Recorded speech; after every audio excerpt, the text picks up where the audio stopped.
Jóvenes, hemos estado conversando mucho sobre algunos aspectos como lo del esquema de seguridad, que es sumamente importante para nuestros propósitos.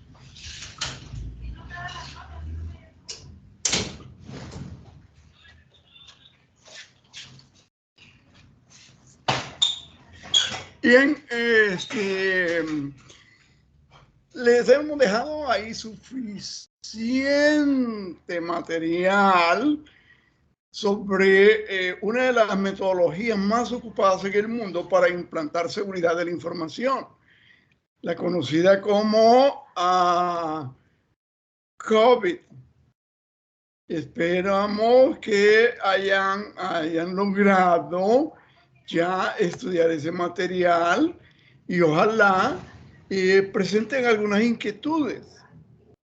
Esta era nuestra 10ª semana del ciclo. La próxima semana tenemos nuestra segunda prueba objetiva. Y en esa prueba objetiva va a haber muchas preguntas sobre COVID, los dominios de COVID, los objetivos de control de COVID, al igual que sobre los sistemas numéricos que ya hemos abordado y para los cuales también se les transmitió, se les facilitó abundante material en el aula digital. Y por supuesto, no solo son preguntas conceptuales relativas a los sistemas numéricos, sino que son ejercicios que hay que desarrollar. Así que atentos con eso porque es muy importante para nuestro conocimiento poder estar al tanto al respecto. Terminamos hablando sobre lo que es el esquema de seguridad como tal y que debería abarcar dentro de su alcance lo que damos en llamar la seguridad técnica y lo que damos en llamar la vulnerabilidad y amenaza de forma de ataque o en forma de ataque. Y también abordamos la parte de los conceptos de activos de información y los activos de información es cualquier cosa que tenga valor para la organización según la ISO IEC 27000. También mencionamos el concepto de lo que es vulnerabilidades. Y las vulnerabilidades son aquellas que cuando alguien malintencionado o bien intencionado logra detectar, si es un bien intencionado, porque es un auditor de sistemas que está haciendo las funciones de identificar las vulnerabilidades que puedan afectar a la entidad en un momento dado, o es alguien que está tratando de penetrar. Entonces decíamos que las vulnerabilidades son las probabilidades que existen de que una amenaza se materialice contra un activo. No todos los activos son vulnerables a las mismas amenazas. Por ejemplo, los datos son vulnerables a la acción de los hackers, los cibercriminales, mientras que una instalación eléctrica es vulnerable a un cortocircuito, que es un evento o un fenómeno propio de ese ambiente. La debilidad de un activo o control puede ser aprovechada por una amenaza. Buxo con eso, caballero. Entonces, regresar con el concepto del esquema de seguridad, y es que tenemos que tener claro que las amenazas como tal son la presencia de uno o más factores de diversa índole, ya sean personas, máquinas o sucesos, que de tener la oportunidad atacarían al sistema produciéndole daño en su nivel de vulnerabilidad. Hay diferentes tipos de amenazas de las que de las que proteger al sistema, desde las físicas, como cortes eléctricos, fallos del hardware o riesgos ambientales, hasta los errores, intencionados o no, de los usuarios. La entrada de software malicioso o el robo, destrucción o modificación de la información. Una amenaza es una causa potencial de un incidente no deseado que puede resultar en daño a su sistema u organización. Entonces tenemos que hablar de la seguridad de la información. Y la definición de seguridad de la información es la protección de la información de un rango amplio de amenazas para poder asegurar la continuidad del negocio, minimizar el riesgo comercial y maximizar el entorno de las inversiones y las oportunidades comerciales. Y a eso tenemos que agregarle algunos conceptos como integridad. Integridad se refiere a garantizar la autenticidad y precisión de la información sin importar el momento en que se solicita. O dicho de otra manera, una garantía de que los datos no han sido alterados ni destruidos de modo no autorizado. También tenemos que retomar el concepto de confidencialidad. Ya les mencionaba que confidencialidad en términos generales, si vamos al ámbito laboral general, está regulado en el Código de Trabajo, artículo 31, inciso cuarto. Y aquí nuestro concepto de confidencialidad, cuando hablamos de seguridad informática, es garantizar que los datos o información estén únicamente al alcance del conocimiento de las personas, entidades o mecanismos autorizados en los momentos autorizados y de una manera autorizada. O sea, una persona puede ser autorizada para tener acceso a la información, pero no por ello va a ser acceso o uso de la información de una manera según lo considere a su libre albedrío, a su discrecionalidad. No. Debe poder hacerlo en los momentos autorizados y de una manera autorizada. Disponibilidad es otro concepto muy importante en este aspecto del esquema de seguridad de la información. La información ha de estar disponible para los usuarios autorizados cuando la necesiten. Otra forma de definir disponibilidad es como el grado en que un dato está en el lugar, momento y forma en que es requerido por el usuario autorizado. Es una situación que se produce cuando se puede acceder a un sistema de información en un periodo de tiempo considerado aceptable. Dependiendo del tipo de información manejada y de los procesos realizados por una organización, esta podrá conceder más importancia a garantizar la confidencialidad, la integridad o la disponibilidad de sus activos de información. Y dije, dependiendo del tipo de información manejada y de los procesos realizados por una organización, entonces es mucho más importante la confidencialidad. Por ejemplo, en el ejército, la confidencialidad es un valor supremo de cara a la seguridad de la información.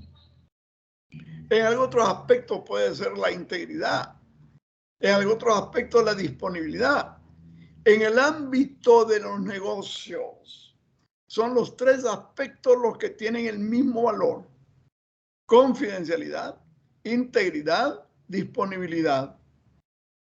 Y eso es lo que aplica a los activos de información en el aspecto de negocios, mercantil, industrial.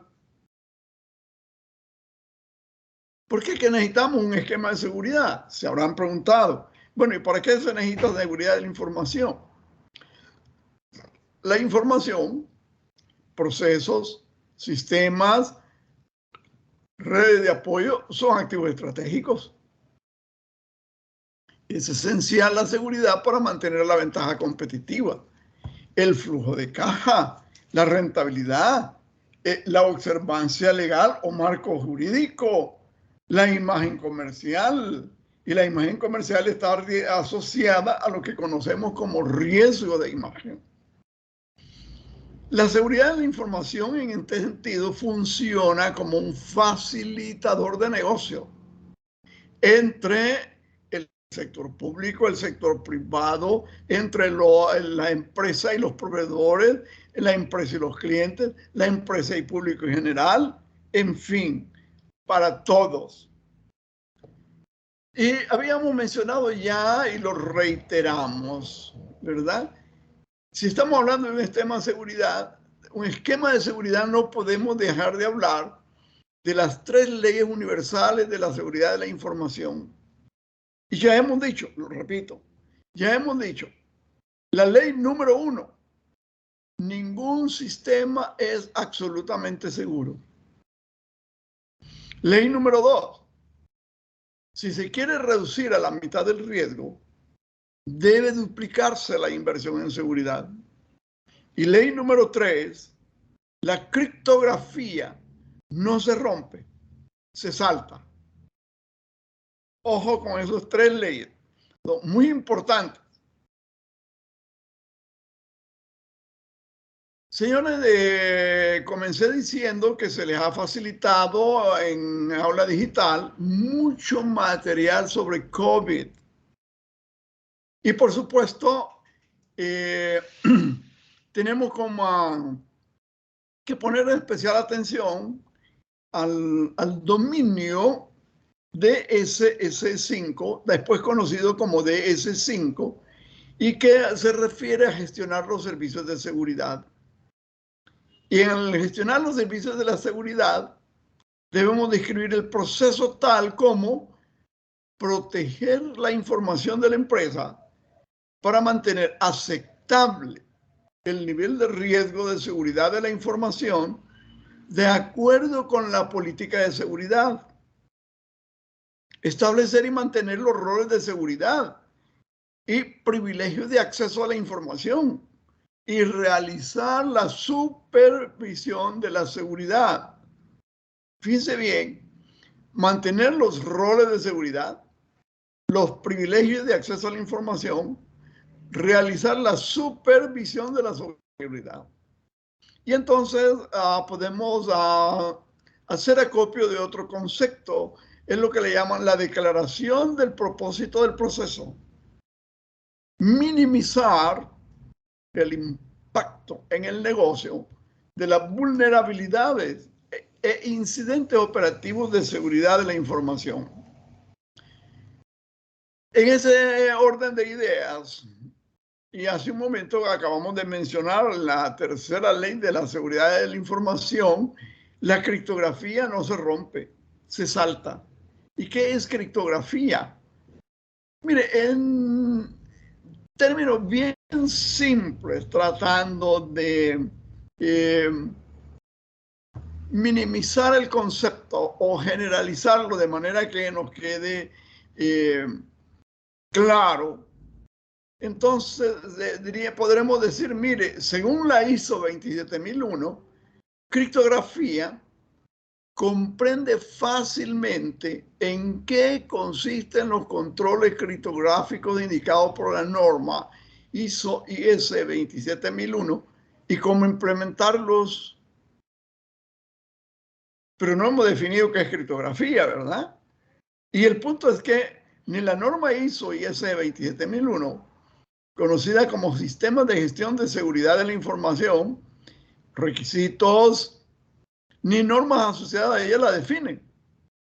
Pero de acuerdo al National Institute of Standards and Technology, la cual es una institución reconocida internacionalmente en materia de ciberseguridad, la criptografía Es una disciplina que busca ocultar el contenido semántico o significado de cierta información y de dicha manera proporcionarle confidencialidad, integridad, y hoy agregamos otro par de conceptos: no repudio y autenticidad.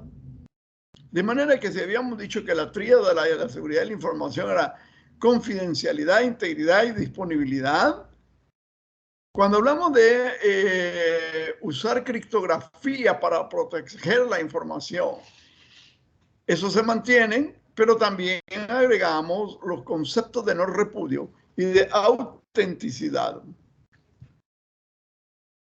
Y es que para cifrar o encriptar información, se hace uso de un algoritmo o conjunto de instrucciones que permita ocultar la información. Por cierto, se le facilitó un video en Aula Digital que explica qué cosa es un algoritmo. Y podemos en palabras simples decir, mire, es un cálculo matemático. Ah, pero ¿de qué matemática me está hablando? Bueno, mire, altas matemáticas. Números primos grandes, pero grandes, como una de las posibilidades de cifrar la información. Asimismo, tenemos que decir que este algoritmo se activa con una clave, la cual se conoce como llave criptográfica. Lo mismo sucede si se quiere descifrar la información. Es decir, con el uso de una llave criptográfica, que puede ser igual a la llave utilizada para cifrar, se activa el algoritmo inverso y con él fácilmente se desoculta el contenido del mensaje. O sea, usted tiene un mensaje, lo quiere cifrar, usa un algoritmo para esconder el significado del mensaje, y para conocer cuál es el significado del mensaje, probablemente usa la misma llave o una llave criptográfica diferente para hacer el proceso inverso y desocultar el mensaje y poderlo conocer en su esencia. Cuando la llave criptográfica para cifrar y descifrar son iguales, la técnica corresponde a llaves criptográficas simétricas. Si son diferentes, es decir, que ocupa una llave para cifrar y otra diferente para descifrar, entonces estamos hablando que las llaves criptográficas son asimétricas. De manera que hay diferentes formas de manejar esta metodología de ocultar los mensajes o el contenido de los mensajes mediante el cifrado de la información. Tenemos la norma ISO IS 27001, Sistemas de Gestión de Seguridad de la Información y Requisitos, que en su anexo A menciona los siguientes controles de seguridad de la información referido a la criptografía. Estamos hablando que dice la norma y eso ISO IS 27001 sobre la criptografía. Y en el anexo A 10.1.1 se lee: se debe desarrollar e implantar una política sobre el uso de controles criptográficos para la protección de la información. Y en el anexo A10.1.2 se debe desarrollar e implantar una política sobre el uso, protección y tiempo de vida de la llave criptográfica en todo su ciclo de vida. Esto nos deja claro que para cifrar o descifrar la información necesitamos hacer uso de llaves criptográficas. Y el siguiente, el 10.1.2, nos manda que las llaves criptográficas en sí deben ser finitas, es decir, deben tener un tiempo de duración, después del cual hay que cambiarla. Esto tiene que ver con la política del uso y protección del tiempo de vida de las llaves criptográficas. Usted no va a generar llaves criptográficas para proteger su información y las genera hoy y 5 o 10 años después sigue usando las mismas llaves. Eso no es conveniente y no es recomendable. Y cuando un auditor de sistema hace esa auditoría, revisa algunos aspectos cruciales de cara a la seguridad de la información, y uno de ellos, esta política, lo que manda el anexo 10.1.2 de la ISO IS 27001 sobre el tiempo de vida que tienen las llaves criptográficas. El otro aspecto es cómo las guarda, cómo las protege, porque no las puede divulgar, así como se divulgan los programas de las fiestas patronales de una ciudad. En lo absoluto, eso sería contrario a todo el esquema de seguridad que debemos de nosotros no solo implantar, sino que mantener, proteger, mejorar, darle mantenimiento, darle seguimiento. Normalmente se aplican técnicas criptográficas para proteger información sensible y confidencial. Y esto, cuando está almacenada, cuando está siendo transmitida en canales, ya sea alámbricos, inalámbricos, líneas de comunicaciones, también se aplica a bases de datos, a registros de usuarios, a copias de respaldo, a las credenciales de acceso, para pagos online, sobre todo, entre otros, que puedan ubicarse en computadoras, dispositivos extraíbles y en teléfonos móviles. Adicionalmente, recordar que la criptografía no solo se utiliza para hacer ilegible la información, sino también para garantizar la autenticidad y no repudio mediante firmas digitales. Asimismo, cabe destacar la importancia de utilizar protocolos seguros de nuestras comunicaciones, tanto para nuestros empleados como para los usuarios de nuestros servicios. Un ejemplo no muy bueno, pero por ejemplo, los que utilizan redes sociales normalmente, al usar su aplicativo de redes sociales, el que ocupa, el que le guste, o si tiene varios o si usa varios, generalmente hay un mensaje que está evidente en la pantalla. Esta información está siendo cifrada de extremo a extremo. No nos dicen el algoritmo que ocupan para cifrarlo, pero sí por lo menos nos dan aquel apoyo moral de que la información que usted está transmitiendo a través de redes sociales es una información que va a estar protegida, es una información que se supone que no está accesible para nadie más que para los destinatarios, a menos que usted haga una publicación así abierta a todo el mundo, al que la quiera, ¿verdad? Pero normalmente hay formas de restringir a quienes va dirigido nuestro mensaje, quienes pueden leerlo y quienes no. Y eso usted lo configura, dependiendo de qué tan cuidadosos ustedes de su información y de lo que transmiten. Se aconseja el uso de certificados web de validación extendida para los servicios gestionados a través de la web. Certificados web o certificados digitales, sobre todo si conllevan transacciones económicas, como en las tiendas online, o el uso de VPN, que es Virtual Private Network o red privada virtual, para el acceso a los teletrabajadores. Este aspecto se puso muy de moda masivamente para la pandemia, que nos mantuvo un poquito fuera de lo normal y todavía no regresamos a la normalidad, ni yo creo que vayamos a regresar con el teletrabajo. Y mucha gente tuvo que hacer el trabajo desde su casa. Y lo que hicieron en las empresas es le instalaron un cliente VPN en la laptop que le dieron para trabajar, o la laptop que él usaba para trabajar, para que mediante esa VPN, que es una red privada virtual, se pudiera comunicar con la oficina y pudiera estar transmitiendo a través de Internet.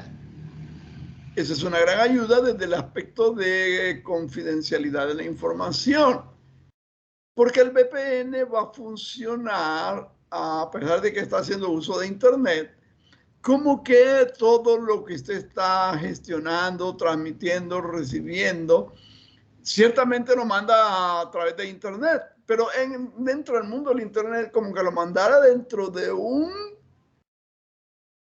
canal específico cerrado, una especie de túnel, y va dentro del túnel protegido. Y esa es la función del VPN, red privada virtual. De manera que al aplicar y revisar los algoritmos de cifrado más adecuados para sus sistemas de cifrado, es decir, no debemos usar algoritmos obsoletos, aquellos ya muy conocidos.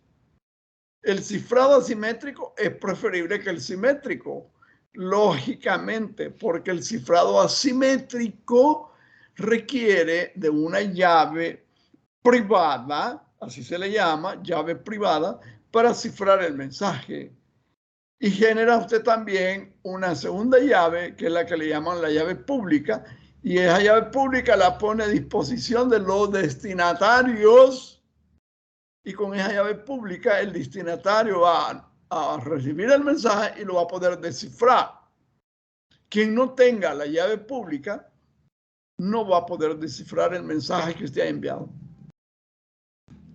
Otro aspecto importante es que se deben implementar protocolos seguros de comunicación para acceder a los servidores, tanto si están en nuestras instalaciones físicas como si están en algún proveedor. Hoy día se habla mucho de servicios en la nube. Y los servicios en la nube, ¿quién los da? Un proveedor de eso. Pero usted tiene que tomar las precauciones del caso para que la información esté segura, ¿verdad? Y por ejemplo, tenemos un protocolo que antes se llamaba FTP, File Transfer Protocol.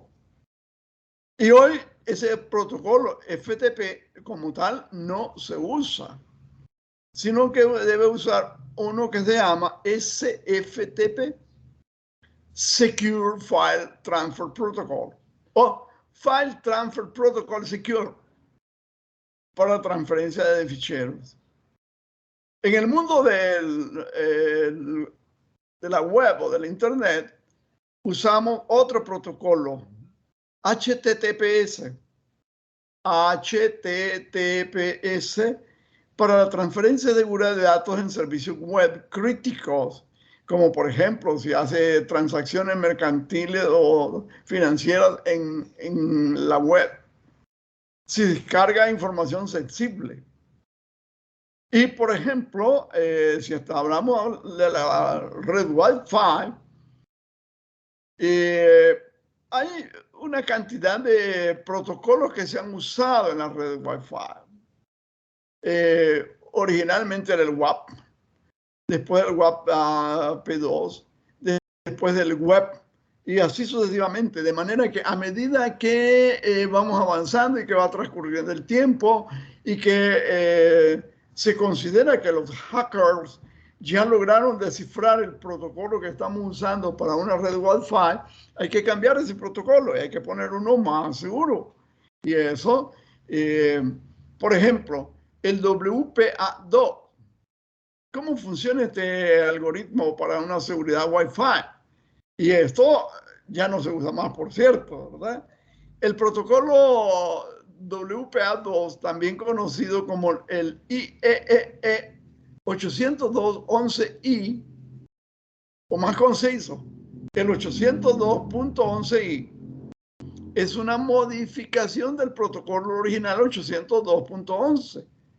implementado como WPA2 o Wi-Fi Protected Access 2. Este estándar especifica mecanismos de seguridad en redes inalámbricas, reemplazando la cláusula de autenticación y privacidad del estándar original. Ese estándar dejó obsoleto al viejo WEP, conocido como Wireless Equivalent Privacy, mientras que estos mecanismos fueron agregados también al estándar publicado IEEE 802.11/2007. De manera pues que es un ámbito en el que hay que estar pendiente y en donde periódicamente hay que ir modificando, hay que ir cambiando los protocolos, hay que ir estando atentos a cuáles protocolos pueden estar ya conocidos por los hackers y que puedan estarnos viendo la información. Entonces, ¿qué tenemos o qué es el WPA2 y el WPA3? Sobre el estándar WPA2, ya dijimos que WPA2 es un protocolo muy seguro, ¿verdad? Pero las comunicaciones en una red Wi-Fi con WPA2 se hacen con cifrado, definitivamente, pero con claves de 128 bits como longitud máxima. Ahora, con la llegada del protocolo WPA3, la principal diferencia radica en que estas claves de cifrado en las comunicaciones se extienden hasta los 192 bits, ya no 128. Son claves más complejas, más grandes en longitud y por lo tanto un poquito más difíciles de resolver si usted no conoce el algoritmo para resolverlas y poder leer el mensaje. ¿Cuál es el modo más seguro de Wi-Fi? Bueno, tenemos hoy algo que se llama WPA2-PSK de AES. Esta es la opción más segura. Utiliza WPA2, el último estándar de encriptación de cifrado Wi-Fi, y el más reciente protocolo de encriptación AES. Y entonces tenemos WPA2, PSK, TRIP, AES, que es el recomendado. Este cifrado permite tanto WPA y WPA2 con TKIP y AES. AES, Advanced Encryption System. También tenemos otro protocolo como el conocido como RSA. Y cuando hablamos de protocolo de cifrado RSA, resulta que para la generación de las claves, primero se seleccionan dos números primos, que le llamaremos P y Q. Y el siguiente paso, o paso número 2, es calcular N. Y N será igual a P por Q. Y luego el tercer paso, calcular Z. Y Z será igual a P menos 1 por Q menos 1. Y el cuarto paso será seleccionar un entero K que cumple, que GCD por Z, K es igual a 1, en donde 1 es mayor que K y K es mayor que Z. El quinto paso consiste en calcular J de modo que cumpla que K por J es igual a 1 modo Z. Y entonces con eso generamos una clave pública, que es N, K, y una clave privada, que es J. Y entonces tenemos el cifrado, el texto descifrado, E, que verifica, y tenemos el texto plano, P, que verifica. Y es así como protegemos mediante este protocolo RSA los mensajes. ¿Qué son RSA, DSA y EEC? Bueno, RSA no es nuevo. El algoritmo RSA fue inventado en 1977 por Ron Rivets, Adi Shamir y Leonard Adleman. El RSA es un algoritmo criptográfico de clave pública. El RSA funciona basándose en una clave pública y una clave privada, es decir, que usa claves criptográficas asimétricas. La clave privada se usa para cifrar los datos antes de enviarlos al servidor donde se encuentra el certificado, porque el certificado va a dar fe de que lo que viene ahí es correcto. Y por supuesto debe haber una entidad que valide que el certificado, una entidad certificadora que valide que el certificado es un certificado válido y correcto, seguro. La clave pública se envía a cualquier usuario de Internet que intente conectarse al sitio, con aquellos usuarios con que usted va a tener comunicación y que le va a mandar mensajes cifrados, y él tiene que tener la forma de descifrar ese mensaje para poderlo comprender. La clave privada que se genera junto con el CSR se emplea para descifrar los datos cifrados con la clave pública. Ninguna persona debería poder acceder a su clave privada. Su seguridad, Secure Socket Layer, SSL, depende de ello. Aunque se suelen emplear certificados con clave de 1024 bits, Symantec requiere que todos sus clientes actualicen los certificados para claves de RSA de 2048 bits. Antes eran 2014, 1024, 2014, hoy son 2048 bits. Entonces, este también es un aspecto que requiere mantenimiento constante de actualización. Normalmente los certificados se entienden con una vigencia de 3 años. A los 3 años hay que cambiarlo. Lógicamente que hay que pagar igual que todo el software. Paga licencia. Entonces los certificados también se pagan. Y normalmente los certificados tienen una vigencia de 3 años. Normalmente de 3 años. Claro, si usted es un expertazo, un adicto a las matemáticas, a lo mejor usted puede generar sus propios certificados. Ojo con ello, porque al hacerlo está adquiriendo un compromiso enorme en cuanto a la seguridad de la información. Quiere decir que si la seguridad de la información es vulnerada, es porque sus certificados fueron vulnerados por alguien que se dedica a hacer ataques de ciberseguridad y que ya le encontró el algoritmo que usted está usando para lograr la certificación. Por lo tanto, lo más seguro es adquirir los certificados. Ya dijimos pues que Symantec es uno de los que genera certificados reconocidos. Es uno, no es el único, es uno. Y reconocido internacionalmente, y además Dios le da una garantía de que el certificado es seguro, ¿verdad? Use los certificados que sean seguros. DSA, porque habíamos dicho que íbamos a hablar sobre lo que es RSA, lo que es DSA y lo que es ES. Ya hablamos sobre RSA. Hoy hablemos sobre DSA, otro algoritmo para cifrar.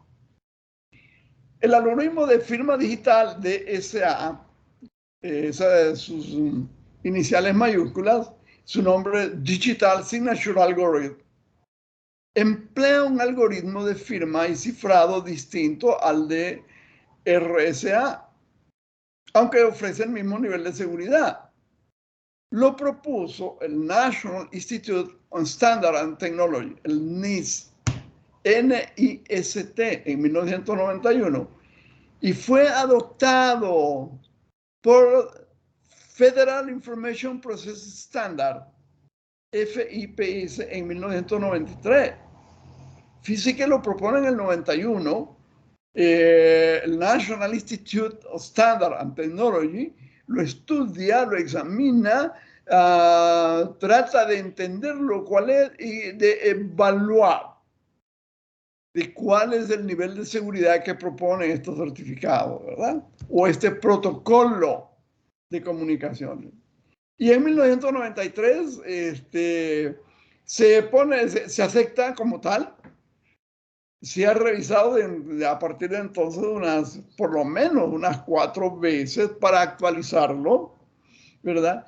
Y sabemos que con el certificado DSA es más fácil estar al día en cuanto a normas gubernamentales, ya que lo respaldan las agencias federales, incluyendo el cambio obligatorio a claves de 2048 bits.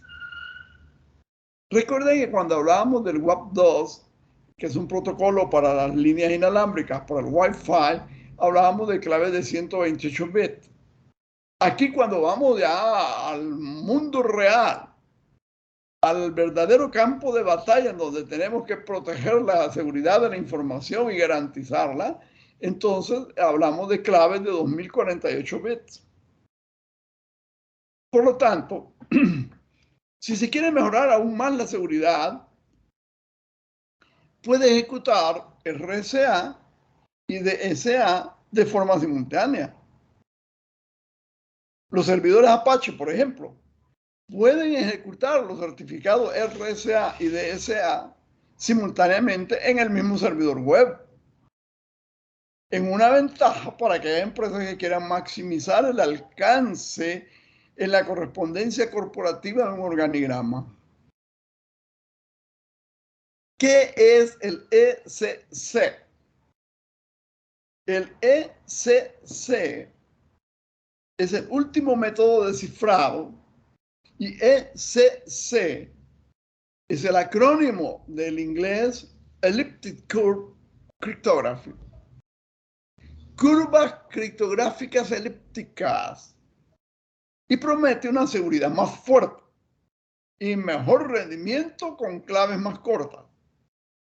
Estas características lo hacen ideal para el ámbito móvil, con cada vez más dispositivos.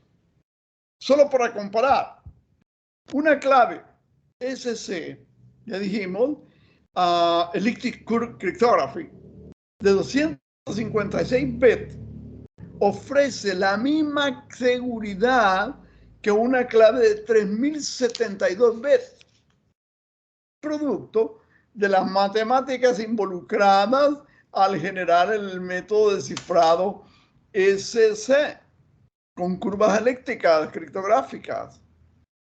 O sea, hay diferencia entre uno y otro en cuanto a los niveles de seguridad. El punto es cuál es el que va a usar en una entidad de usted y por qué lo va a usar. Por supuesto, todo tiene un precio y todo se compra y todo hay que cambiarlo y todo vence, al igual que todo. Solo para comparar, dijimos, repito, una clave ECC de 256 bits ofrece la misma seguridad que una clave de 3072 bits, ya sea en RSA o en DSA. Por lo tanto, podemos inferir con toda tranquilidad que el método de cifrado SC, Elliptic Curve Cryptography, es mucho más complejo y por lo tanto mucho más seguro.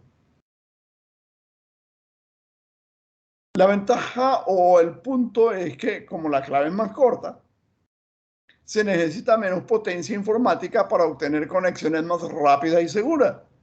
Ideales para dispositivos portátiles como los smartphones y las tabletas. Además, pese a su novedad, Symantec incorpora los certificados raíz ESC desde hace varios años. Así que el certificado SC funcionará en todo sistema. ¿Cómo no? El ECC cuenta con el certificado FIPS como el DSA y está respaldado por la National Security Agency estadounidense. Así que si está respaldado por la NSA de los Estados Unidos, usted puede estar conocedor, tranquilo, tener el confort de que ese método de cifrado es eficiente, es seguro, que no le causa una sobrecarga en el servidor para descifrar las claves, porque las claves son más cortas, 256 bits. Así funciona el sistema de cifrado AES 256 bits. Y sabemos que es realmente seguro. Actualmente hay tres tipos de cifrado AES. AES de 128 bits, AES de 192 bits y AES de 256 bits, donde este último, por su longitud en el número de bits, es el más seguro, el de 256 bits, por supuesto, ¿verdad? Esto se diseñó basándose en la ley de Moore, ya que las primeras pruebas demostraron que en un tiempo relativamente corto, la potencia de los procesadores podría romper el cifrado más débil y, por tanto, con un menor número de bits en periodos de tiempo cada vez más bajo. Advanced Encryption Standard, o AES, tiene una ventaja bastante clara frente a otros competidores. Tiene una naturaleza abierta, lo cual significa que se puede usar tanto en lo público como en lo privado, sea para fines comerciales o no. De manera pues que comerciales, y cuando hablo de fines comerciales, hablo de incluso para transacciones financieras, ¿verdad? Que usted hace una transacción y tiene que pagar. Y cuando está haciendo la transacción comercial, pues se refiere al producto, bien o servicio que va a recibir, pero eso hay que pagarlo en el momento. Y por supuesto, tiene una amplia aplicación. Entre los tres tipos de cifrado AES, la única diferencia es precisamente la longitud de la clave. Por lo que si comparamos 128 bits con 256 bits, la clave de 256 bits es una clave el doble de larga. Y en cuanto a los bits se refieren, por lo tanto, es lógico inferir que es más compleja. Esto se traduce en que la clave va a tener 2 elevada a 256, a la 2 elevada a la potencia 256, valores distintos. Y por tanto, el tiempo necesario para descifrarlo será mucho mayor, tanto que incluso el ordenador más potente tardaría años en conseguirlo, tratando de averiguar la clave y conocerla y poder hacer uso de la información en forma autorizada. Y esto a través de técnicas de descifrado avanzado. Y el costo en tiempo no compensa lo que se puede obtener. Porque como ya dijimos hace un momento, las claves o los certificados se cambian periódicamente. Y si usted, hacker, va a estar luchando por descifrar el algoritmo de una clave AES de 256 bits y se clava en su misión y le tarda por lo menos 2 años descifrarla, A lo mejor en el tiempo que usted estuvo luchando por descifrarla, después de que se dio cuenta que ya no era la misma que antes, ya la cambiaron. Así que es un esfuerzo durante un montón de tiempo que no le sirvió de nada, no le dio ningún fruto. Y uno de los principios económicos es el análisis de costo-beneficio, ¿verdad? Si el esfuerzo que va a invertir le va a dar el resultado que es admisible, vale la pena. Pero si el costo es mucho mayor que el beneficio o no va a obtener ningún beneficio, pues ¿qué está haciendo? Definitivamente no tiene caso, ¿verdad? Bien, el cifrado de 156 bits, hasta donde sabemos, sigue inexpugnable y aunque ha habido intentos con AES de 128 bits para intentar romper una clave de 256 bits, se requiere 2128 veces más potencia de cómputo para hacerlo por fuerza bruta. Ya que estamos hablando de pasar de 2 a las 128 posibles valores a 2 a las 256 posibles valores. Aún teniendo semejante potencia de cómputo, de cálculo, y con el hardware actual, se considera que el tiempo para descifrar una sola clave sería más del doble de la edad total del universo. Así que podemos estar tranquilos sobre la seguridad de nuestros datos cuando están cifrados con AES 256. Y cuando hablamos de un esquema de seguridad, jóvenes, no podemos pasar por alto que debemos considerar el tener de nuestro lado algunos factores críticos de éxito. El éxito de un sistema de seguridad de la información depende de diversos factores. Vamos a mencionar algunos, los más relevantes. Empecemos por el alto nivel jerárquico en la organización, y es la sensibilización de los directivos y responsables de la organización que deben ser conscientes de la necesidad de destinar recursos a la seguridad. Otro aspecto como factor crítico de éxito, puesto que si los directivos, los responsables de la alta administración de la empresa no están sensibilizados, no están conscientes de que hay que invertir en seguridad, no nos van a apoyar. Y si no nos apoyan y no nos dan los recursos de dinero, tiempo, equipo, espacio físico, personal idóneo capacitado o a darle capacitación al personal que tenemos, pues eso no va para ningún lado. Otro factor crítico de éxito es los conocimientos, las capacidades, la implicación de los responsables del sistema informático. Decimos sistema informático porque esto es así originalmente porque se hacía de todo en una unidad de cómputo. Hoy sabemos que la tendencia es que el personal de seguridad de la información debe ser una unidad aparte, no dependiente de tecnología de la información para que no haya conflicto de intereses y que ambos, tanto los tecnólogos en tecnología de información como los tecnólogos en seguridad de la información, vayan por el mismo objetivo, vayan paralelamente, pero no vayan cubriéndose el uno al otro. Mirá, se me olvidó hacer esto, vos decís que ya lo hice. No.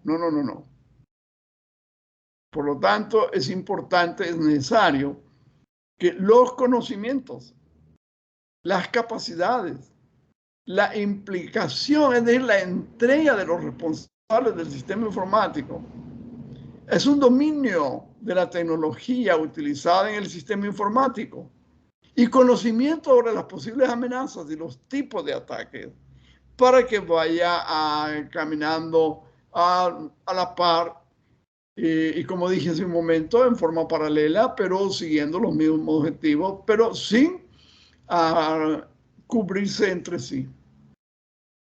Otro factor crítico de éxito es el soporte que pueden dar los fabricantes de nuestro hardware y software con la publicación de parches, actualizaciones procedentes del interior de la organización, aplicando además el principio de la defensa en profundidad.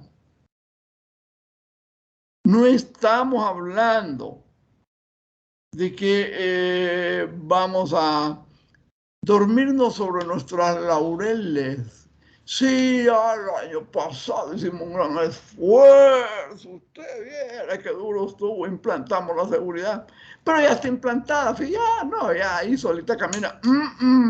No, no podemos hacer eso. Defensa en profundidad quiere decir que tenemos que preocuparnos hoy y mañana y pasado y el día posterior y los días subsiguientes sobre monitorear la seguridad y ver qué está y conocer qué está pasando en alrededor de y poder actualizarnos y poder mantener seguro nuestra seguridad. La adaptación de los objetivos de la seguridad y de las actividades a realizar acorde a las necesidades de la organización. Es decir, evitar procedimientos genéricos.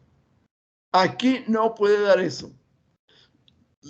Es que así lo hice yo el mes pasado y me funcionó. Eso fue el mes pasado. Este no es el mes pasado, este mes es este. Y por lo tanto hay que volverlo a revisar. ¿Ok? En el mundo de las tarjetas de crédito, bueno, tarjeta de crédito y tarjeta de débito. Actualmente se usa un algoritmo o protocolo de seguridad conocido como Triple DES. El Triple DES es una actualización del algoritmo de cifrado inicial que se llamaba DES, Data Encryption System. En criptografía, el Triple DES es el nombre del algoritmo que hace triple cifrado del DES, también conocido como TDES o 3DS, y fue desarrollado por IBM en 1988. TDES en castellano sería como triple estándar de cifrado de datos, una alternativa para DES. De manera pues que en el mundo de las tarjetas de crédito, la seguridad es muy, muy importante. A usted le dan una cantidad enorme de recomendaciones y lo bombardean con recomendaciones.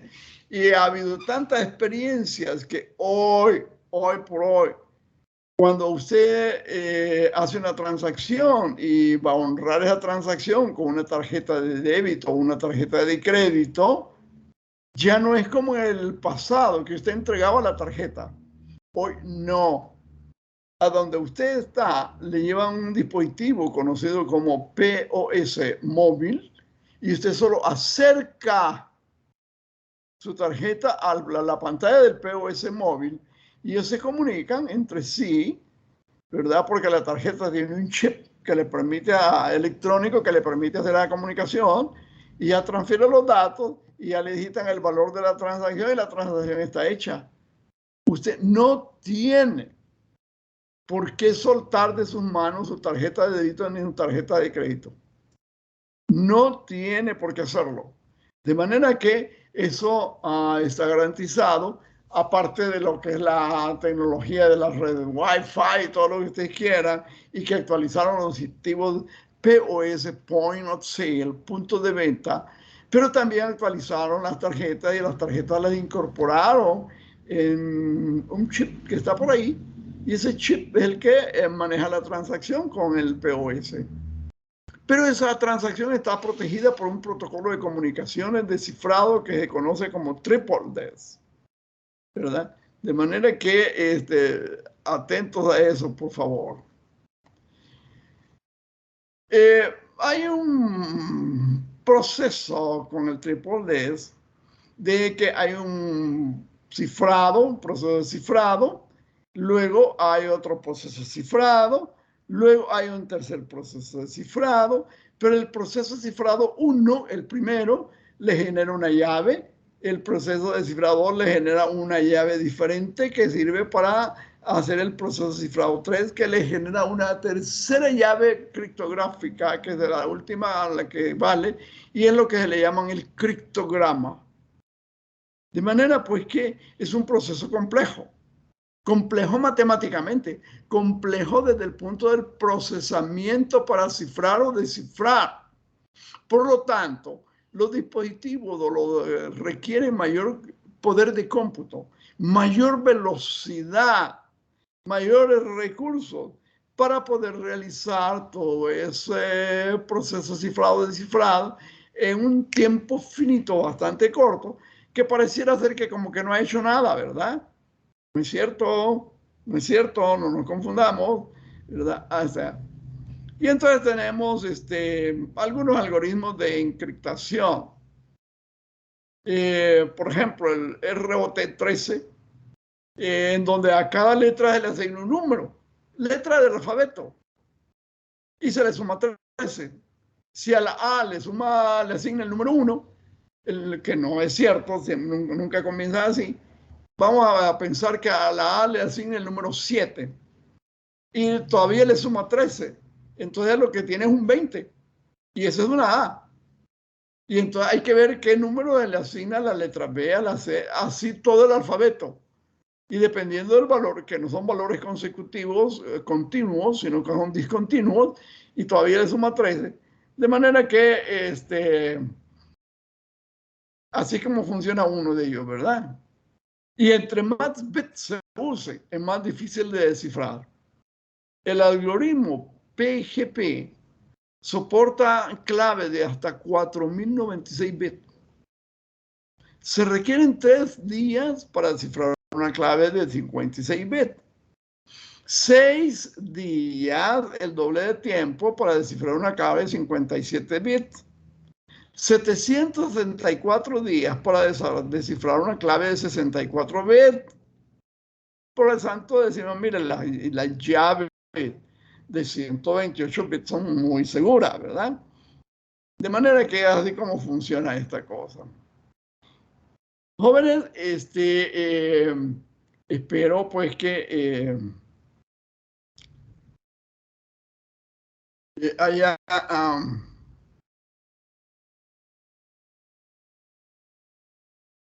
haya sido útil la información que les estamos facilitando, y de manera pues que podamos ir caminando en estos aspectos de lo que es la seguridad. Y habíamos visto ya a los factores críticos de riesgo y vamos a ver factores críticos de éxito precisamente. Y habíamos dicho que un sistema de seguridad de la información depende de diversos factores. Aquí se menciona lo más relevante: la mentalización, la formación y asunción de responsabilidad de todos los usuarios del sistema, la correcta instalación, configuración y mantenimiento de los equipos, la limitación en la asignación de permisos y privilegios de los usuarios, ¿verdad? De manera pues que el,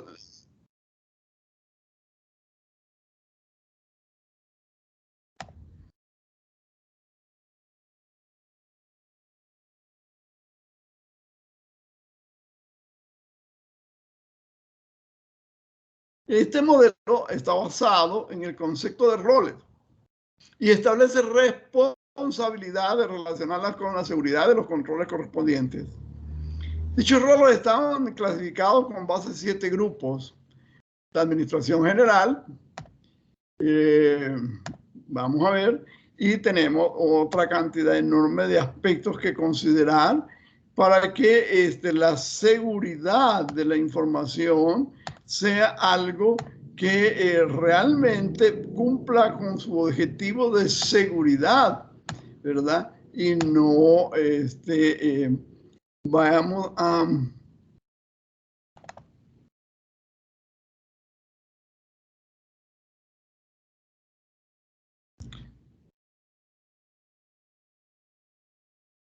a caer en el esquema o vamos a creer que estamos haciendo algo cuando realmente no estamos cumpliendo con este objetivo, ¿verdad? Y eso es muy importante para nosotros. Mantengámoslo en perspectiva, ¿sí? ¿Ok? Vamos a ver.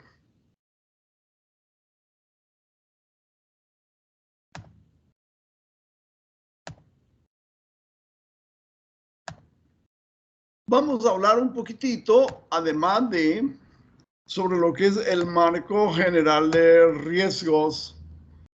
Y cuando hablamos del marco general de riesgos de TI, ¿verdad? Entonces podemos nosotros abordar aspectos como, por ejemplo, eh,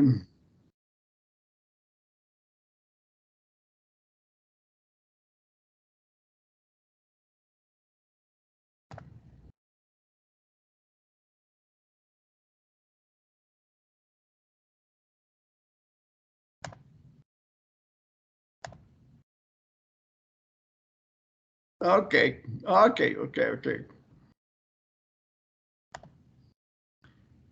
El extracto de riesgo. Y el riesgo cuando hablamos de tecnología de información de riesgo, hablamos de riesgo comercial. Específicamente el riesgo comercial asociado con el uso, propiedad, operación, participación, influencia y adopción de tecnología de información dentro de una empresa. Y esto consiste en eventos relacionados con tecnología de la información que podrían potencialmente impactar el negocio. Puede ocurrir con ambos inciertos, frecuencia y magnitud, y crear desafíos en la consecución de las metas y los objetivos estratégicos. Entonces podemos mencionar lo que es el riesgo de tecnología e información. El riesgo de tecnología e información es un componente del universo general de la empresa. Y otro tipo de riesgos podemos referir, por ejemplo, el riesgo estratégico, el riesgo ambiental, el riesgo de mercado, el riesgo de crédito, el riesgo operativo, el riesgo tecnológico, el riesgo de imagen, el riesgo de cumplimiento, por supuesto, el riesgo financiero. Pero aquí nos vamos a tratar de abocar un poco a lo que es el riesgo tecnológico. De manera pues que cuando hablamos del riesgo tecnológico, sabemos que hay una compleja red de riesgos interconectados. Y los 7 riesgos principales de tecnología de información para la empresa son, por ejemplo, el manejo interno de TI, las asociaciones con contrapartes, la subcontratación de servicios. Vamos desglosándolo un poco para que nos vaya quedando claro este aspecto. Manejo interno de TI. El tener toda la estructura de tecnología interna, de la información internamente, sin contrataciones, puede dar una acumulación de problemas difíciles de manejar para una sola organización. Claro, hoy en día sabemos, nos dicen, mire, no se preocupe por eso, le podemos dar servicios en la nube, le podemos dar servicios de programación, le podemos dar servicios de backup, le podemos dar servicios de recuperación de desastres, le podemos dar servicios de copia de respaldo, le podemos dar servicios de software, de desarrollo de software, le podemos dar servicios de almacenamiento. Claro, claro, claro, pero eso tiene ciertas implicaciones, no solo tecnológicas, las tecnológicas no las puede obviar, pero también tiene otras implicaciones de carácter de lo que es el marco jurídico.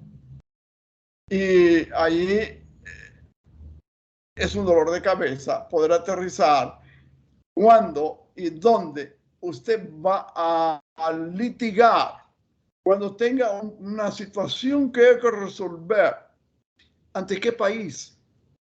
¿Y las leyes de qué país? Porque probablemente los servicios los contrató aquí en su país. Pero en su país quien le ofreció los servicios mediante un contrato es un representante de la empresa que no está aquí. Y cuando está allá, llega allá a aquel país donde está la empresa que le da los servicios, le dice, sí, pero es que de acuerdo a las leyes de mi país, usted no me puede demandar, usted no me puede reclamar. Esto tiene que ventilarlo de acuerdo a las leyes de mi país, no de acuerdo a las leyes de su país. Y por supuesto, usted va a necesitar la ayuda de profesionales del derecho que conozcan de esas leyes, que puedan litigarlo, y si es que hay espacio para. Y es que cuando hablamos de esos aspectos tenemos que tener presente una norma jurídica. Y en términos generales, esa norma jurídica habla de que para usar el derecho, usted tiene que tener el derecho, pedir el derecho y que le concedan el derecho. Y fíjese que no es un trabalenguas. Ojo, no se trata de una trivia que presenta un trabalenguas a ver quién lo adivina. No. Presenta toda una realidad concreta, compleja, jurídicamente. Y a ver si usted tiene la capacidad de poder interactuar en aquel país jurídicamente para poner una demanda, por ejemplo, por algo que sucedió, y eso puede afectarle directamente al negocio, y eso puede afectarle directamente a sus clientes, y eso puede afectarle su prestigio, y eso puede significar que lo hackearon, que perdió datos, que le hicieron ataques cibernéticos. Por lo tanto, es un riesgo el manejo interno de TI. Pero el punto es que debe ponerlo como en una balanza. ¿Qué pesa más? ¿Y a qué me puedo atener? ¿Y qué tipo de entidades?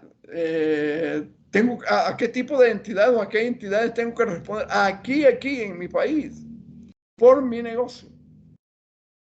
Si es una empresa mercantil, si es una empresa de servicio, si es una empresa de transporte de carga, si es una empresa de transporte de pasajeros por tierra, por mar, por aire, si es una entidad financiera, si es una aseguradora, si es cualquier tipo de empresa. Por lo tanto, ese es uno de los riesgos que están implícitos, ¿verdad?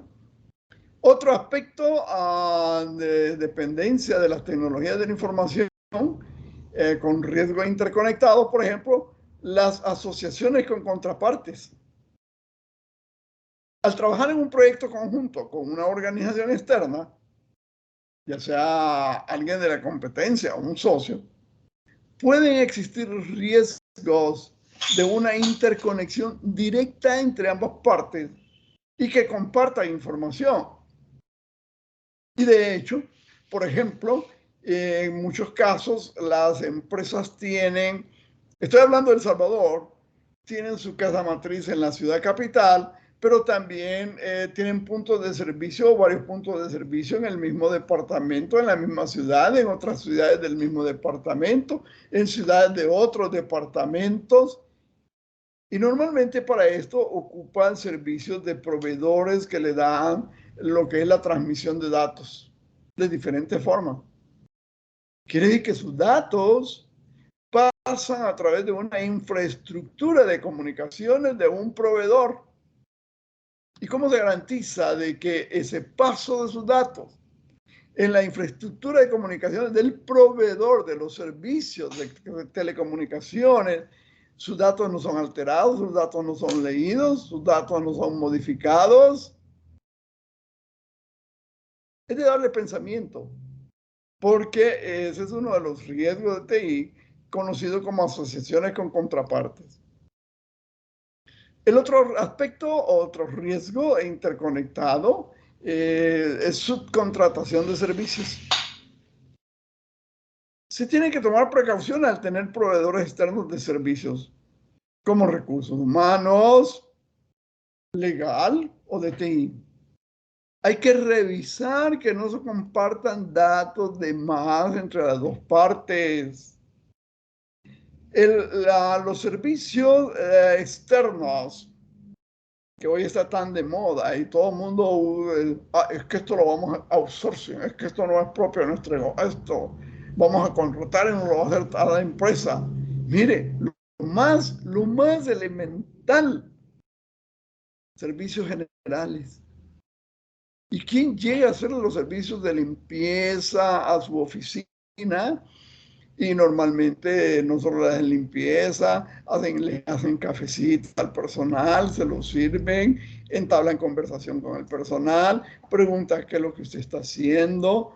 Y esta persona estará preguntando sencillamente por establecer un nexo de identidad o de comunicación o de amistad o porque está interesado en conocer y alguien le ha dado el encargo de que pregunte y le vaya a contar. De manera pues que mucho cuidado con eso, ¿verdad? Y ya ustedes saben, por ejemplo, de los servicios, yo mencioné servicios generales. Servicios generales, la gente que llega a las 6 de la mañana, antes de que llegue el personal, a hacer la limpieza a la oficina, pero también hay 24 horas al día y servicios de vigilancia mediante guardia, ¿verdad? Igual. Y estos son los que le tienen las llaves y le abren. Y estos son los que están adentro. Y esto, total que hay una cantidad enorme de riesgos y usted tiene que tener presentes. Riesgos cibernéticos a cadenas de suministro. Las cadenas de suministro y logística tradicionales pueden sufrir severas interrupciones con ataques cibernéticos. Riesgos cibernéticos a cadenas de suministro.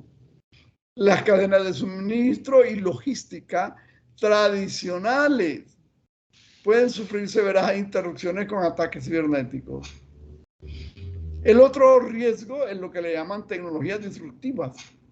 Las nuevas tecnologías, como las redes inteligentes, traen consigo nuevos efectos inadvertidos que todavía no están en la mira de los profesionales de informática. ¿Verdad? La infraestructura ascendente.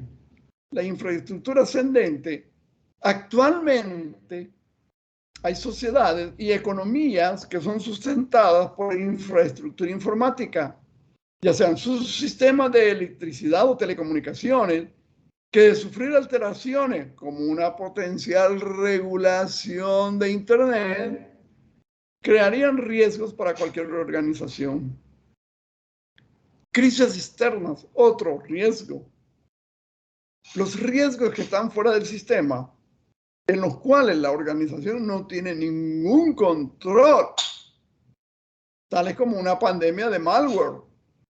Sí, es que acabamos de pasar una pandemia, dice que SARS-CoV-2 y COVID. No. Pero mire, no, aquí estamos hablando de una pandemia de malware que pueden tener un efecto cascada. Entonces, ese es otro riesgo, conocido como crisis externa. Se estima que una intensificación de estos riesgos podría crear una falla de escala similar a las crisis financieras, por ejemplo, 2008-2009. Y hoy día, si ustedes le ponen atención a las noticias, se está hablando a nivel internacional de una posible crisis económica similar a la del 2008-2009. De hecho, hay un alboroto enorme por dos bancos que quebraron en los Estados Unidos, otro banco que quebró en Suiza, la empresa propietaria del banco Silicon Valley Bank, también se ha declarado en quiebra y eso puede arrastrar a otras entidades y eso generaría una crisis financiera que va a afectar a todo el mundo y por lo tanto tiene que ver también con los aspectos de tecnología e información, porque cuando hay una crisis de esta naturaleza se busca protegerse de la mejor forma. Y eso requiere inversiones. Inversiones en hardware, inversiones en software, inversiones en appliance, inversiones en personal capacitado. De manera que probablemente se necesite la creación de un comité de estabilidad cibernética a fin de optimizar el tiempo de respuesta a riesgos y amenazas informáticas. Esta recopilación de probables efectos permitió a una de las aseguradoras globales más importantes del mundo, Zurich, generar un reporte de seguridad informática. Un estudio global creado en colaboración con el Centro de Estudios Atlantic Council. En él se encontró que las organizaciones deben mejorar su tiempo de respuesta a los riesgos informáticos a fin de evitar una conmoción en seguridad virtual. En muchas empresas, el riesgo relacionado con tecnología e información se considera un componente del riesgo operativo.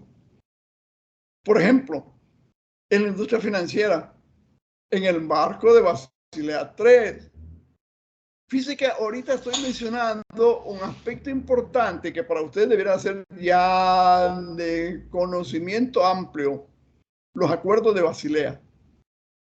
Tenemos vigente la tercera versión de los acuerdos de Basilea. Si usted no está al tanto con qué es lo que tratan los acuerdos de Basilea, hoy Basilea 3, por favor, dediquen un poco de tiempo, busque, investigue. Eso está trae dentro del campo de competencias profesionales como licenciada en contaduría. No digamos como auditor, y muchísimo menos si usted es auditor de sistemas, con mucha más razón. Así es que pongamos la atención a eso, ¿verdad? El riesgo estratégico puede tener un componente de tecnología de información, especialmente cuando tecnología de la información es el habilitador clave de nuestras iniciativas comerciales. Recordemos que tecnología de la información va a ser una trayectoria en cuanto a objetivos estratégicos paralela a los objetivos estratégicos de la empresa.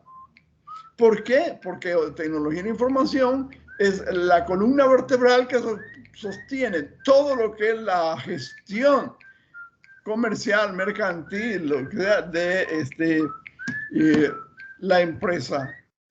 Y se apoya en tecnología de la información. Y no importa el giro de negocio, el ramo de industria, el tamaño de la empresa, la complejidad de la empresa, si una empresa que está en una sola ciudad o en varias ciudades. Nuestro país es un país pequeñito, ¿verdad? Pero muy pequeñito, pero con influencias y con relaciones con muchos otros países. Y por lo tanto, se trata de dar servicio a, incluso lo más elemental, a nuestros connacionales fuera de El Salvador. Lo que le llaman la diáspora, ¿verdad? Aquellos que por iniciativa propia o por una razón fuerte, incontrolable, tuvieron que emigrar. Y se trata de darle servicio allá donde están. Entonces, igual, eso también tiene que ver con las nuevas iniciativas comerciales para poder llegar hasta ellos. Incluso, no solo hablo de la empresa privada que estaba preocupada por ese aspecto, por supuesto que lo está, ¿verdad? Pero hoy la empresa pública también está cuidando mucho ese aspecto. ¿Por qué? Porque es importante, porque debe estar presente. Y eso también implica un riesgo. Lo mismo aplica al riesgo de crédito, donde una tecnología de la información con seguridad eficiente puede conducir a calificaciones crediticias más bajas. Por esta razón, es mejor no representar el riesgo de TI como una dependencia jerárquica de una de las otras categorías de riesgo, sino tal vez como se muestra en orientando a la industria financiera. Y luego vamos a tener que abordar aspectos tales como lo que son el apetito del riesgo, la tolerancia al riesgo, costo, ¿verdad? Y el apetito del riesgo y la tolerancia al riesgo son conceptos que se usan con frecuencia, pero el potencial de malos entendidos es alto. Algunas personas usan los conceptos indistintamente. Otros ven una clara diferencia porque lo entienden. Las definiciones del marco de riesgo de tecnología e información son compatibles con las definiciones de COSO-RM. Y es segunda vez que menciono en estos momentos COSO. Y es otro de los aspectos que para usted, señor, ya casi egresado de licenciatura en contaduría, COSO es un marco de referencia que debe estar perfectamente conocido. ¿Por qué? Porque es vital. Porque es vital para el desempeño profesional de la empresa. Y la empresa no se mueve por sí sola. La empresa la mueve usted, colaborador de la empresa, dueño de la empresa, gerente de contabilidad de la empresa, gerente de mercadeo de la empresa, de lo que esté en la empresa. Por su esfuerzo es que se mueve la empresa. Y por supuesto, no podemos ignorar que debemos de mantener conocidos todo lo relativo a la definición de riesgos, tolerancia al riesgo, apetito de riesgo, que nos da la ISO 31000 en su guía 73. Jóvenes, tenemos mucha tela que cortar en cuanto al riesgo. Y ojo, porque como todo, el análisis de riesgo tiene dos vertientes. Un enfoque cuantitativo, un enfoque cualitativo. ¿Cuál de los dos más importantes? Los dos son sumamente importantes. Y ahí vamos a entrar en un poquito más de detalle. ¿Y para qué nos importa el riesgo si nosotros estamos hablando de seguridad informática? Precisamente porque mediante la seguridad informática tratamos de administrar los riesgos. Sabemos per se, por la naturaleza misma de los riesgos que son inherentes a la existencia de la empresa, es que los riesgos no los podemos ignorar, no los podemos soslayar, no los podemos dejar pasar por alto. Los riesgos tenemos que darle frente y probablemente algunos riesgos los podremos administrar, otros riesgos los podemos trasladar. Algunos riesgos los podremos ignorar por su impacto que podrían causar. Los podremos ignorar, pero no los podemos erradicar. Erradicar los riesgos es un concepto que no existe. Y les pongo un ejemplo, regresando a lo que es tecnología de información. Riesgo de un siniestro podemos trasladarlo en cuanto al hardware adquiriendo un seguro. Y si se destruye el edificio, como acaba de suceder en Ecuador, dicen las noticias internacionales, un temblorcito de 6.5 grados que duró más de un minuto, 6.5 grados, y destruye todo, o muchas edificaciones, mucha infraestructura. Y si hablamos del edificio donde está el centro de cómputo, que ya lo hemos visto en ocasiones anteriores con terremotos aquí en nuestro país. Claro, ustedes jóvenes no, están muy tiernos en edad, pero yo sí los puedo decir con propiedad porque lo he experimentado. Destruye el edificio. Y si se le destruyen los equipos, bueno, los equipos a lo mejor estaban asegurados o debieran estar asegurados. Y la aseguradora que cargue con la culpa de restituir los equipos Pero el software no se lo cubre ningún seguro. Los datos no se los cubre ningún seguro. No existe ese concepto de seguro para ese tipo de bienes. Y ya dijimos que son activos los datos, la información, son activos de información. Pero no puede trasladar ese riesgo.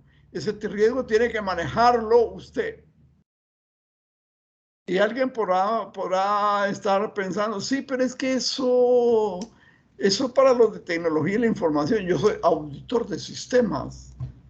Correcto. Usted es auditor de sistemas. Entonces, mediante sus exámenes de auditoría de sistemas, a la unidad de tecnología y la información, usted debió haber identificado y reportado en su informe de auditoría que esto y esto no está cubierto apropiadamente y que se podría perder. Y que, ¿qué vamos a hacer cuando se pierda? Porque, repito, el hardware, incluso el software, puede hacer que el proveedor del software, pero los datos son suyos, de nadie más. No va a haber nadie que le venda 5 de datos, o 5 centavos, o 5 dólares, o 5 millones de dólares de sus datos. Nadie los tiene. Y eso es un riesgo. Así es que a ponerle mucha atención. Jóvenes, repito, tienen mucho material sobre COVID en el aula digital. Tienen bastante material para leer y bastante lectura y comprensión. Y ojalá presentaran consultas. Estoy pendiente de atenderles con todo gusto. Igual sobre los sistemas numéricos de la semana anterior a la pasada, un montón de material. Y probablemente alguien de ustedes vio los videos, sí, los numeritos. Y comprendió cómo funcionan los sistemas numéricos, los diferentes sistemas numéricos usados en este entorno. Y está listo para la próxima semana, en su segunda prueba objetiva, hacer unos cuantos ejercicios con sistemas numéricos. Yo espero que sí, porque de hecho la próxima semana es la semana 11, es nuestra segunda prueba objetiva, y entonces sale y vale, y espero que recuerde, esa prueba objetiva también vale 20%, así que por lo tanto esperemos que tengan un desempeño eficiente y tengan respuestas aceptadas. En la primera prueba objetiva hubo 2 de las pruebas que parecían calcadas. Lo mismo que contestaba uno y contestaba la otra. A pesar de que debe ser individual. Hubo algunas pruebas en donde las opiniones que habían vertido a lo que se les planteaba, se notaba que estaban bien estructuradas. Pero hay que tenerlo presente y hay que hacer el esfuerzo por aprender. Recuerden que lo importante es aprender. Y ustedes deben estar en esa línea de acción, aprender, ¿verdad? De manera pues que por el momento vamos a llegar acá. Y vamos a llegar acá porque tienen suficiente material que tienen que revisar, que tienen que estudiar, que tienen que analizar, y que por la falta de consultas yo podría inferir que no lo han visto. Y entonces, ¿qué vamos a aprender si no hacemos el esfuerzo que se necesita para hacerlo? Así es que nos quedamos ahí. Que tengan una muy buena tarde o como sea. Y yo espero que ustedes estén atentos y que puedan en un momento dado poder hacer una mayor explicación, o a poder atenderles sus consultas y poderles ampliar o clarificar, o si tienen alguna objeción, pues con todo gusto veámosla, abordémosla, tratemos de clarificarlo. lo mejor de lo mejor, que la pasen bonito y estoy a sus órdenes.